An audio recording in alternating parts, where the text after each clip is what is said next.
Karena hak pilih ini hak seluruh warga gitu ya. Menjaga hak pilih itu penting banget. Kenapa? Jangan sampai disalahgunakan gitu. Betul. Terus jangan sampai juga dia punya hak pilih tapi tidak digunakan atau tidak tercatat. Ini kalau misalkan mau melaporkan, itu bisa ke posko aduan Bawaslu Kota Serang.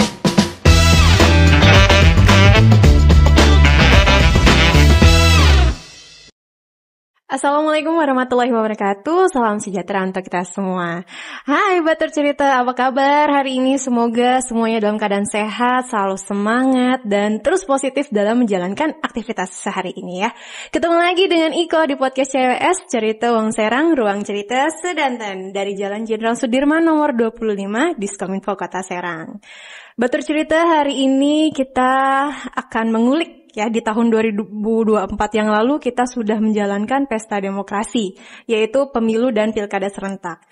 Ternyata di balik jalannya pemilu dan pilkada yang jujur dan adil, ada satu lembaga yang perannya sangat krusial, yaitu Bawaslu atau Badan Pengawas Pemilihan Umum. Hari ini kita kedatangan narasumber istimewa dari Bawaslu Kota Serang yang akan berbagi cerita dan informasi seputar tugas, kewenangan, serta berbagai kegiatan pengawasan yang dilakukan Bawaslu, termasuk pengawasan terhadap PDPB. Nah, apa itu PDPB? Nah, yuk langsung kita sambut Koordinator Divisi Pencegahan, Partisipasi Masyarakat, dan Hubungan Masyarakat Bawaslu Kota Serang, Ibu Dita Yuliafnita. Terima kasih Mbak. Ya, kami yang mengucapkan terima kasih loh sudah hadir ya dan berkenan untuk menjadi narasumber di podcast CWS episode kali ini. Kita juga berterima kasih ya Bawaslu kepada CWS ya, karena kita diberikan ruang gitu untuk sosialisasi di sini. Sama-sama Ibu, kita juga pastinya terus memberikan informasi untuk batur-batur cerita seputar dengan apa kegiatan atau hal-hal yang ada di Kota Serang, termasuk Bawaslu. Ibu, ya. Apa kabar? Alhamdulillah baik. Alhamdulillah. Sehat Ibu ya? Alhamdulillah sehat. Alhamdulillah sehat.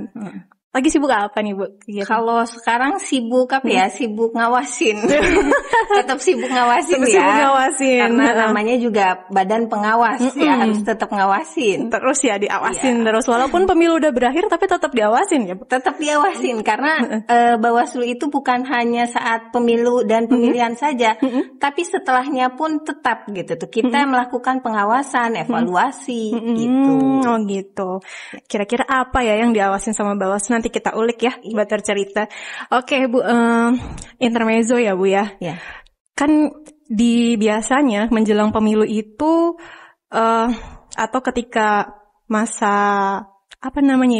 masa kampanye atau masa pemilu lah intinya ya, pemilu dan pemilihan itu nama Bawaslu naik Bu di masyarakat ya. Bawaslu KPU gitu ya Bu.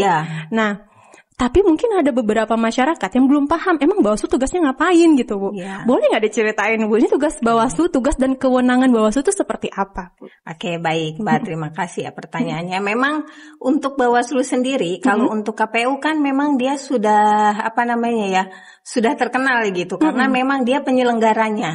Kalau untuk Bawaslu sendiri, kita tuh masih dibayang-bayang dengan KPU gitu. Nah, Bawaslu sendiri itu tugas dan wewenangnya itu terdapat di Undang-Undang 7. Undang-Undang 7. Ya, Undang-Undang 7 tahun 2017.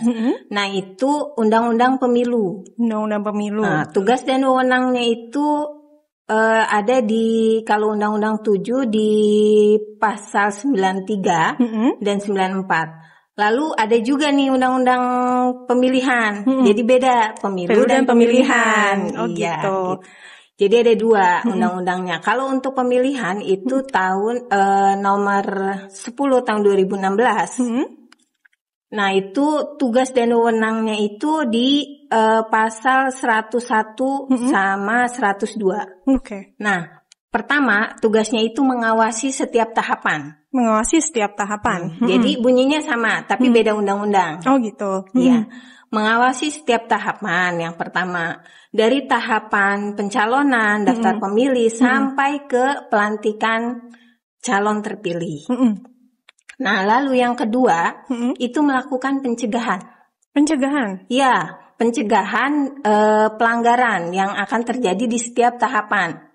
Nah, ini kita perlu dicegah. Nah, itu tugasnya Bawaslu. Selain mengawasi, tapi mencegah juga agar tidak terjadi pelanggaran. Lalu yang ketiga itu merekomendasikan atau menyampaikan temuan atau pelanggaran gitu ya ke instansi terkait. Gitu. Seperti ke KPU atau ke instansi yang lainnya. Jadi ya itu tugasnya ya. Kalau wewenangnya menerima laporan dari masyarakat. Ini salah satunya saja ya. Jadi menerima laporan dari masyarakat, menerima laporan pelanggaran. Pelanggaran itu kan ada 3 tuh. Sebenarnya ada 4. Pertama di pemilihan dan pemilu itu ada pelanggaran pidana, lalu administrasi dan kode etik, serta yang keempat itu pelanggaran lainnya. Pelanggaran lainnya ini nih. Nah, ini kita mengawasi juga netralitas TNI, Polri dan ASN. Oh, jadi pelanggaran lainnya itu termasuk termasuk TNI, Polri dan ASN. Ya. Oke. Nah, itu juga kita awasin netralitasnya nih. Jadi bukan cuma calon, tapi kita juga mengawasi penyelenggara dan juga ASN, TNI, Polri yang harus netral. Oh, gitu. Gitu. Kalau misalnya ditemukan ada Polri, TNI atau ASN yang nggak netral, itu tindak lanjutnya seperti apa, Bu? Nah, itu juga tugas Bawaslu ya. Nah, tugas Bawaslu itu kita misalkan ada laporan kita menerima. Kalau misalkan temuan kita memproses. Nah, ini melakukan investigasi. Kalau misalkan terjadi memang benar, kalau itu tidak netral, itu kita merekomendasikan ke instansi terkait. Oh, gitu. Iya. Jadi ke Polri, ke TNI untuk dilakukan tindak lanjut seperti apa gitu. Oh, gitu. Ke CASN, kalau KSN. Kalau sekarang kan KSN-nya sudah dibubarkan kan. Iya, betul. Diganti gitu. Betul. Oh, jadi ketika nanti ada atau ditemukan pelanggaran itu dari Bawaslu melaporkan ke instansi terkaitnya ya, Bu? Ya, memberikan rekomendasi. Rekomendasinya apa yang diberikan, Bu? Untuk ditindaklanjuti, kalau misalkan itu melanggar, dia berarti kan melanggar kode etiknya tuh. Nah, dikasihlah hukumannya dari instansi yang berkaitan. Oh, seperti itu. Tindakan. Gitu. Ya. Kalau tadi sempat disinggung tentang pemilihan dan pemilu. Bedanya apa sih, Bu, pemilihan dan pemilu? Oke. Pemilihan dan pemilu itu, kalau pemilu itu nasional. Nasional pemilu. Presiden. Kalau dulu ya, kan ada 5 presiden, DPR RI, DPD, DPRD provinsi, dan DPRD kabupaten kota. Nah, untuk pemilihan sendiri itu gubernur, wali kota, dan bupati. Oh, gitu. Jadi lokal dan nasional. Oh, seperti itu. Gitu. Baru ngerti saya. Dari penjelasan Ibu jabarkan ya, udah banyak nih pertanyaan yang pengen saya ulik gitu. Tapi untuk balik lagi ke Bawaslu ya, Bu. Bawaslu pasti punya jaringan sampai ke daerah. Iya. Ada sampai ke RT RW juga, Bu? Enggak. Sampai ke PTPS. PTPS ya. Itu seperti apa, Bu? Boleh diceritakan nggak? Oke. Untuk struktur organisasinya ya, struktur dari Bawaslu sendiri itu pertama itu Bawaslu RI. Bawaslu RI. Ya, Bawaslu RI, lalu Bawaslu Provinsi. Bawaslu Provinsi. Bawaslu RI itu 5 orang. Bawaslu Provinsi itu ada 5, ada 7. Tergantung wilayahnya, luasnya. Pemilihnya. Oh, gitu. Kalau untuk kabupaten kota, nah kita nih kota nih, itu Bawaslu Kota Serang. Nah, itu ada 5 orang. 5 orang. Komisionernya. Lalu setelah kota itu ada Panwaslu kecamatan. Oh, dari kota ke kecamatan. Tapi di kecamatan namanya Panwaslu.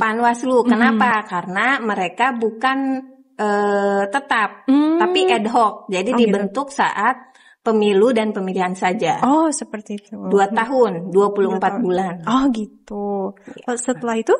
Nah, setelah Panwaslu kecamatan itu Panwaslu kelurahan atau desa. Oh, oke. Setelah Panwaslu kelurahan atau desa, itu ada yang terakhir. PTPS itu tadi PTPS tadi. Oh, gitu. Yang di setiap TPS. Oh, gitu.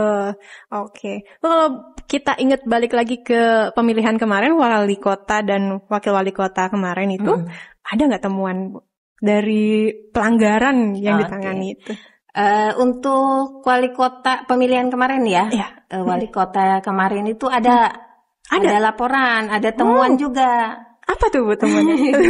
Jadi kalau untuk pemilihan kemarin itu 9 perkara yang pelanggaran gitu, 9 pelanggaran yang ada di Bawaslu Kota Serang.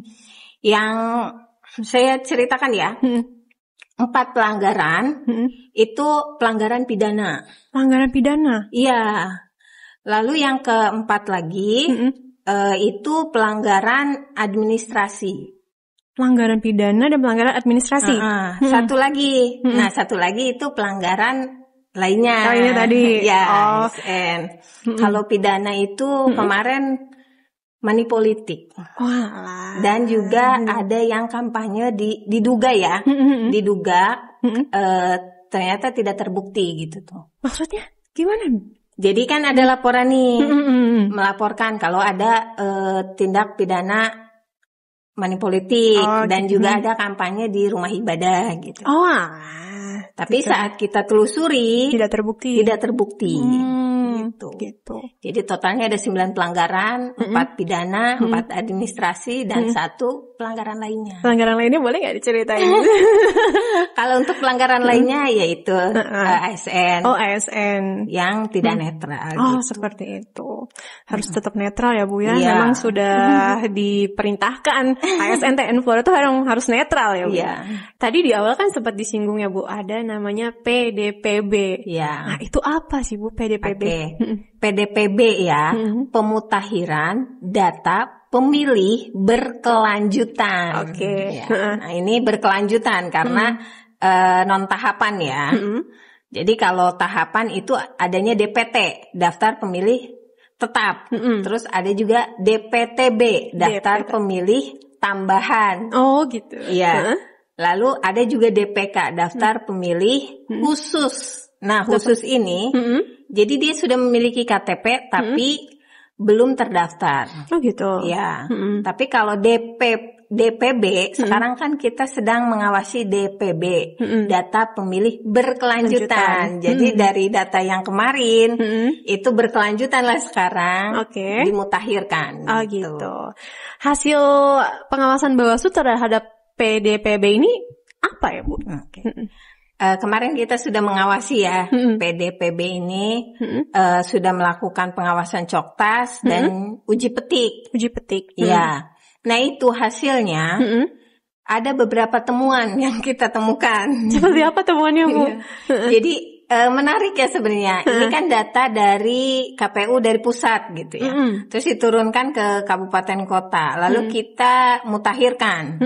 Nah ini kita awasi satu-satu dan akhirnya kita lakukan uji petik dan coktas itu di lapangan kita temukan di datanya itu meninggal dunia. Oh, ya. Jadi saat kita lakukan datang ke masyarakat, ke alamat yang bersangkutan, orangnya masih hidup. Jadi ini sangat penting daftar pemilih ini ya. Jadi di data KPU RI gitu tuh ya.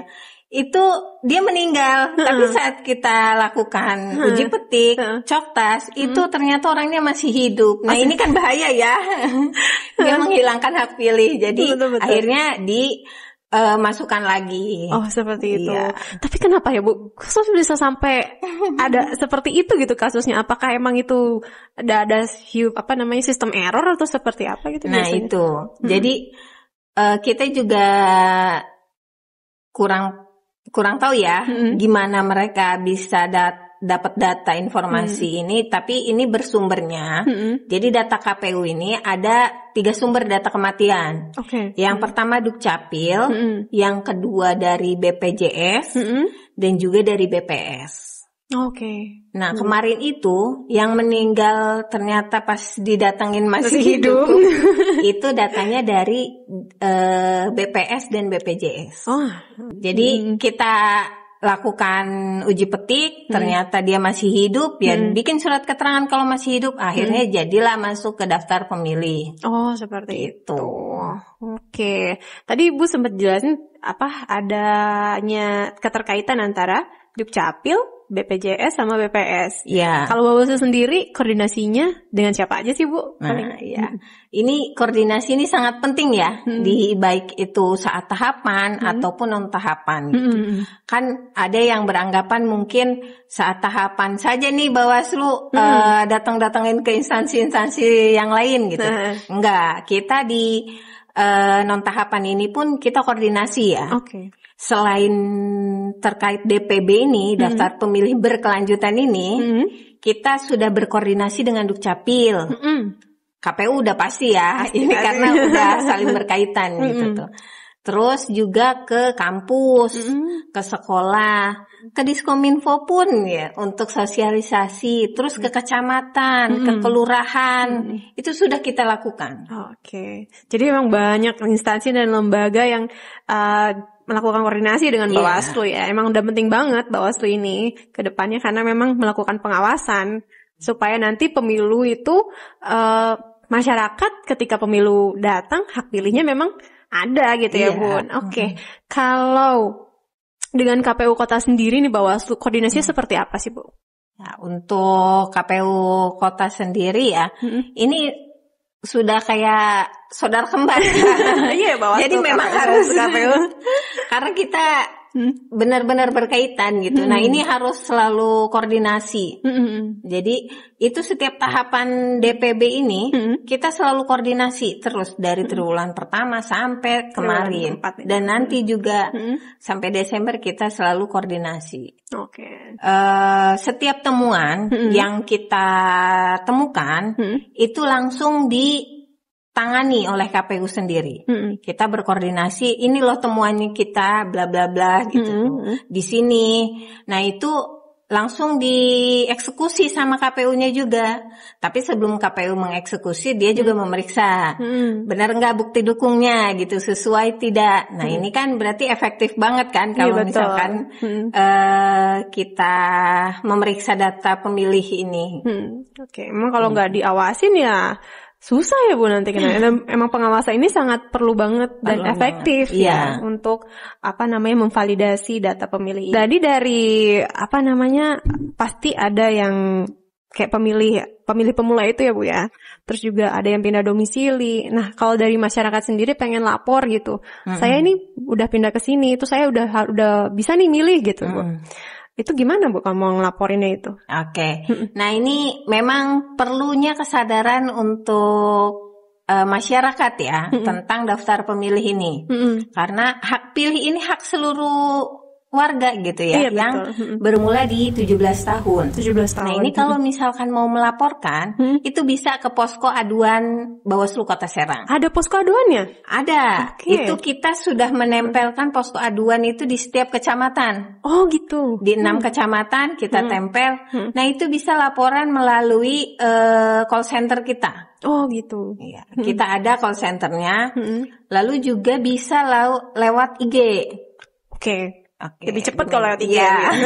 Jadi bisa langsung ditangani ya. Terus juga bisa datang langsung ke Bawaslu Kota Serang. Oke. Jadi ada 3 cara ya Bu. Yang pertama bisa menghubungi call center di posko. Yang kedua bisa DM langsung ke IG atau langsung ke Bawaslunya untuk itu. Bu, kalau misalnya kayak gini ceritanya, nanti ketika ketika pemilu 2029, misalnya saya saat ini kan belum berumur 17 tahun misalnya. Tapi ketika 2009 17 tahun, boleh lapornya sekarang nggak? Kayak gitu. Boleh, tapi itu belum masuk ke ini ya. Cuman ini buat database kita. Oh, database aja. Iya. Jadi kita sudah catat nih. Nanti untuk pemetaan. Jadi kita petakan nih siapa yang belum 17 tahun, siapa yang sudah gitu. Kalau ini kita hitung. Kelas 3 sekarang itu kan nanti di 2030 dia udah 17 tahun. Nah, itu kita sudah data itu. Oh, gitu. Jadi agar memastikan hak pilih, karena Bawaslu itu memastikan hak pilih itu. Menjaga hak pilih itu adalah semboyan Bawaslu. Jadi jadi kita harus benar-benar mencermati data ini, mempunyai data untuk memastikan dia mendapatkan hak pilihnya nanti di 2030 itu. Oh, segitu. Oke. Jadi bisa laporan, bisa kok. Bisa. Tenang saja. Saya kepikiran kalau misalnya belum 17 tahun, nanti kan 2029 atau 30 udah 17 tahun boleh nggak ya lapor gitu? Tapi lapornya sekarang gitu, boleh nggak ya gitu? Boleh dong. Tapi kalau upaya Bawaslu sendiri nih Bu, meningkatkan kesadaran masyarakat tadi ya, supaya ayo lapor gitu ya, gitu. Itu seperti apa Bu? Nah, ini memang tantangan ya, tantangan buat Bawaslu sendiri untuk membuat kesadaran masyarakat kalau pentingnya hak pilih itu, menjaga hak pilih itu penting banget. Kenapa? Jangan sampai disalahgunakan gitu. Betul. Terus jangan sampai juga dia punya hak pilih tapi tidak digunakan atau tidak tercatat sebagai daftar pemilih. Nah, ini kita melakukan sosialisasi. Oh, sosialisasi. Ya, tadi juga sudah dijelaskan ya. Saya sudah menyinggung itu sosialisasi ke sekolah. Terus kemana lagi? Ke kecamatan. Kita sudah minta waktu ke kecamatan ya. Untuk kalau misalkan ada kegiatan, kita bisa ikut mensosialisasikan itu. Nah, itu kan ke masyarakat langsung ya. Lalu juga ada kita lewat IG. Ya, IG, YouTube gitu. Semua sosial media kita share tentang hak pilih ini. Jadi kami berharap dengan usaha kita gitu ya. Nah, satu lagi lupa nih yang paling penting. Kita sudah bekerja sama dengan Diskominfo nih. Ya. Selain ini juga bahan buat sosialisasi ke masyarakat ya. Edukasi kalau mereka agar sadar gitu tuh. Betul. Itu juga kita melakukan tayangan di Videotron. Oh gitu. Ya, Videotron Diskominfo yang memiliki kan. Nah, ini kan ada di beberapa titik di kecamatan ya. Iya, di setiap kecamatan itu ada beberapa titik gitu ya. Nah, ini kami berharap sosialisasi ini bisa membuat masyarakat tergerak. Oh iya ya, saya harus lapor gitu. Betul. Ya, itulah usaha kita mensosialisasikan. Karena memang suara kita itu sangat berarti Bu, walaupun satu itu pun sangat berarti dan tidak boleh disalahgunakan ya gitu ya. Oke. Kalau tentang temuan-temuan tadi udah bahas ya Bu, beberapa temuan-temuan. Apa aja sih Bu temuan atau catatan penting dari hasil pengawasan Bawaslu ini dari masing-masing triwulan itu seperti apa?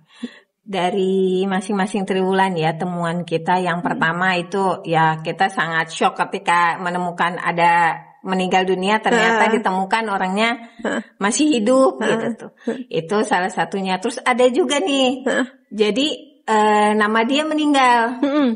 Ternyata dia masih hidup. Yang meninggal siapa? Istrinya ternyata. Nah, ini juga kan temuan menarik ya buat kita gitu tuh.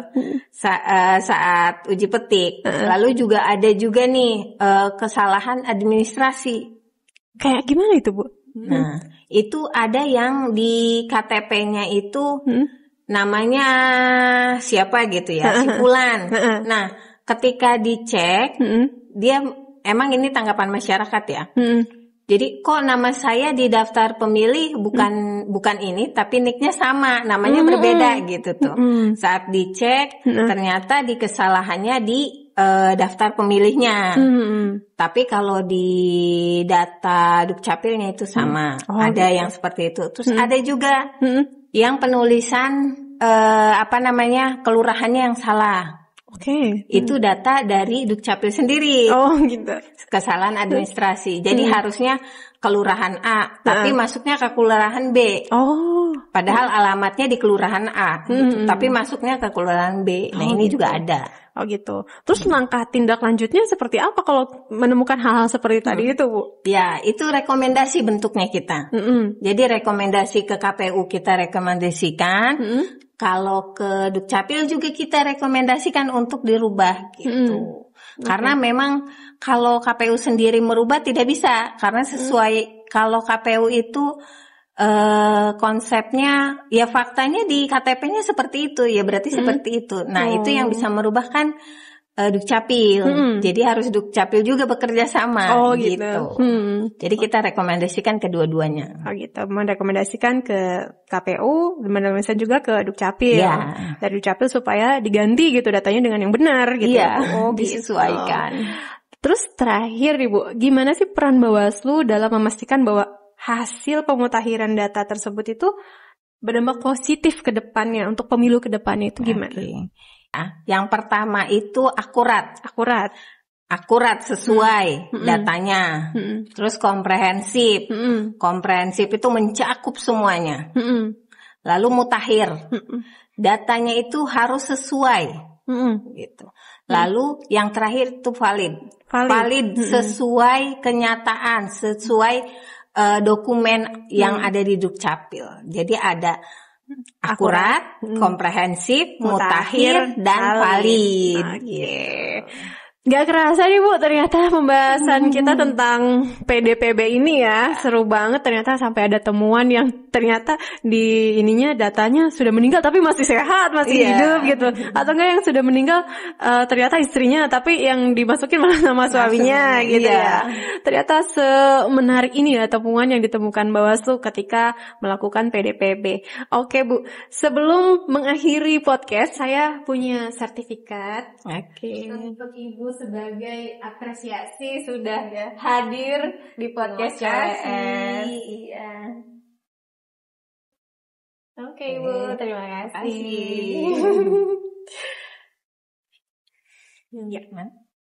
Batur cerita obrolan kita tadi itu menarik banget ya. Sekarang kita jadi tahu nih Bawaslu tuh hadir gak di saat pemilu aja, tapi berlanjut terus sepanjang tahun untuk memastikan hak pilih warga itu tetap aman. Terima kasih banyak kepada Ibu Dita Yuliafnita sudah berkenan hadir, sudah cerita banyak nih Bu ya tentang PDPB tadi di CWS. Semoga nanti kedepannya kita bisa ngobrol-ngobrol lagi ya Bu ya tentang apa yang dilakukan Bawaslu. Pasti bukan PDPB aja nih Bu, pasti banyak kan ya yang dilakukan.